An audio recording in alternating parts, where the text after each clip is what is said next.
Tiger കുട്ടീനെ എന്തൊക്കെ പഠിപ്പിച്ചു എന്ന് വെച്ചാൽ sit, shake and hi fi, jump പഠിപ്പിച്ചിട്ടുണ്ട്. ഇത് പഠിപ്പിക്കാൻ ഒരു 20 മിനിറ്റ് ടൈം എടുത്തു. അത്ര ടൈം എടുത്തു. അപ്പോൾ നമുക്കിവനെ ഒന്ന് അതൊന്ന് ചെയ്യിപ്പിക്കാം.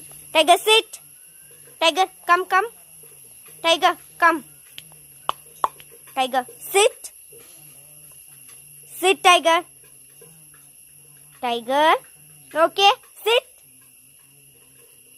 Good. Shake hand. Good. High five. High five, tiger. High five. High five. Tiger, please. High five. High five തന്നെ. Tiger, high five. High five. എടാ jump. Good. Sit. High five തന്നെ. അപ്പം ഇത്രയാണ് കേട്ടോ നമ്മൾ ടൈഗർ റൂട്ട് പഠിപ്പിച്ചിട്ടുള്ളത്. അപ്പം ഇതെങ്ങനെയാണ് ട്രെയിനിങ് ചെയ്തതെന്നുള്ള വീഡിയോ ഇടാന്നുണ്ടെങ്കിൽ ലോങ് വീഡിയോ ഇടാൻ പറയും.